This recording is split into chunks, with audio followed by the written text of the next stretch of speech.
Welcome back. James here from Awaken Therapy, and we're continuing our series on soul warrior qualities today. I wanted to unpack with you the quality of wisdom, this discernment of truth that comes from depth that's carved out by suffering. So in this series, I hope you've maybe watched the previous ones to explain the context here and unpack it more. But basically what we're doing is we're looking at the gifts of trauma. We're looking at the qualities that develop not despite abuse or neglect or whatever the trauma. We're seeing them as forged out of it, not despite the trauma, but because of the trauma. These gifts, these qualities, these resources that can only develop out of struggle. Nothing really worth having comes easily. It's that kind of principle. And this is a very important thing to know, to acknowledge on our healing journey. If we're going to fully recover out of our trauma history, we have to start to get to this point, which is actually soul level awareness, where we realize, oh, what was that for? What is the good that can come out of that? What are the strengths that have developed in me because of what I've been through? And when we start to see it in that way, we're not sugarcoating anything. We're not trying to make what was terrible good, and it wasn't. But we're starting to see what the human spirit can do with terrible things. Hard times make strong people. And this is a very helpful thing in the healing. Yeah, we don't dismiss the pain, but it helps us realize what has developed in us because of it. And I find that when people get to this stage of the healing journey, they actually say, oh, I wouldn't actually change what happened. I wouldn't actually trade the things that I've learned and the things that have developed in me because of those experiences for anything. I wouldn't actually change anything.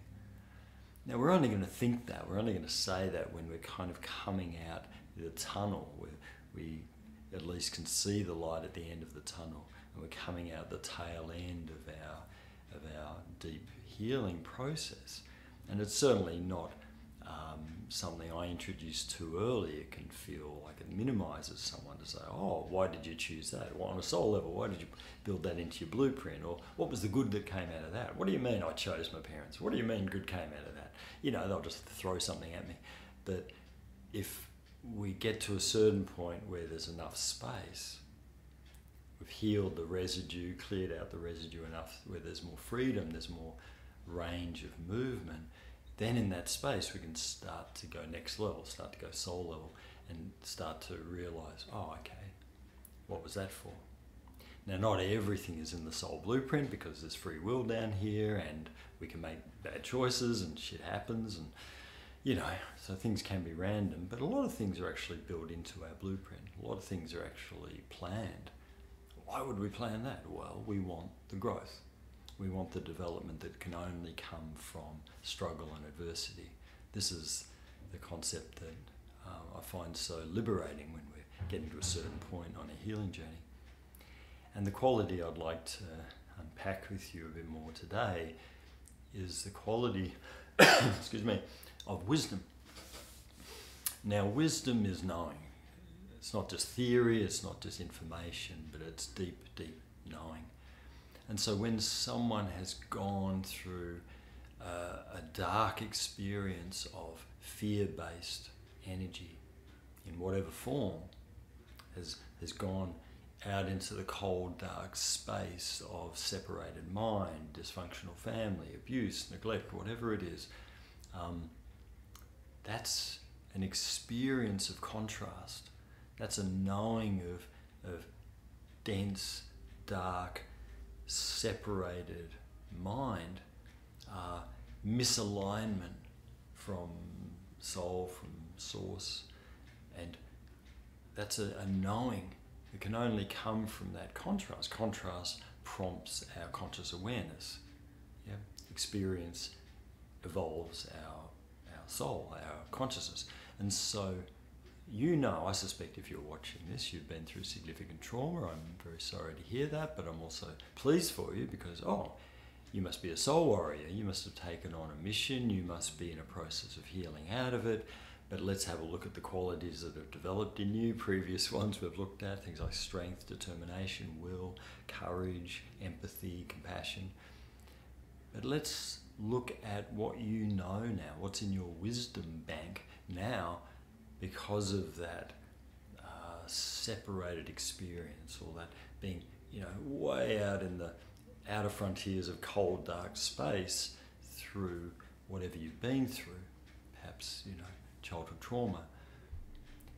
You know what isn't love. You have a direct conscious knowing through experience of what's out of alignment, what isn't love, what isn't plugged into source. And of course, source is nothing but love. God is nothing but love. God is perfect love. Source, spirit, whatever you want to call it, divine mother, perfect love. No exception, no conditions, no variation. It is nothing but that. But on our human level, we have this bizarre experience of being separated from that. And even that's just a sort of like in the big scheme of things, is just a temporary sort of aberration, just kind of getting away from what we are. And our journey, of course, is to come back to who we are, to come back into alignment with that. But in the process, there's a very profound development of consciousness. So if you've been through a lot of trauma, your wisdom now is very rich about what you don't like, what doesn't feel good, what isn't love. It's like light is the only reality, but you can have an absence of life and it creates this illusion we'd call darkness. There's nothing but love, but we can have this illusion of a contraction of love or an absence of love, which we'd call fear, and everything that goes with that in the egoic mind. Fear, guilt, rage, grief, all those experiences are all coming from, fear-based, separated mind. So your wisdom through experience, going through a lot of this, having a dark, deep experience of that, now. It's not theory, And so that wisdom means there's a much more developed, rich awareness of truth than you would have had prior to those experiences. You know the truth now about what feels good and what doesn't feel good. There's a very accurate barometer, really, in our mind, in our body. We get very accurate feedback about when we're in alignment, when we're plugged into soul, when we're in connection with our greater self and to source beyond that. It always feels good. There's a flow, there's an ease there, there's a health in there. And then we know always what it feels like when we're not in alignment, when there's that disconnection. And that's always the contraction, the fear, the darkness. In Kabbalah, they call this the zitzum. What a great word, zitzum, which basically means constriction.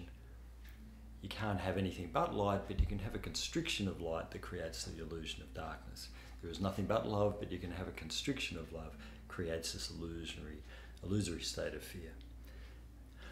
Excuse me. But in our human experience, of course, darkness and fear and guilt and rage and shame and terror and grief and sadness and isolation and pain, all these things are very real in our human experience, of course. In the relative reality of our human incarnation, these are very, very real. But as we heal out of it, as we face things and bring love into it, shine love, and we heal out, that's such a big part of therapy, isn't it, of course? We create more and more space for the light of truth to come in. And what I find with people who've gone through a lot of traumatic stress is that as they come out of the healing, out of the worst of it, and there's more space for healing, so there's more access to the soul, they're plugging more and more into their greater self, what's left, what people get to keep forever, because it's part of the soul personality now, the soul character, that is wisdom, a knowing of truth, a profound, rich awareness of what's real and what isn't real, that wouldn't be there but for that difficult experience. So if you can relate to this, if you can see how this relates to your own path and your own trauma history and your own healing journey, and maybe you've got a very full developed conscious awareness of this already, but I want you to really honor that, acknowledge that wisdom you have, that commitment to truth, that awareness of truth that you have for eternity now, as another one of your soul warrior attributes. Thank you for watching this. I've really enjoyed sharing these series of videos with you. Please subscribe, please comment. I love your support, it helps me keep going. I'll be writing a book about this. I'm in the process of writing a book at the moment, and it's just a joy to share this with you, and if I can help in any way, please reach out.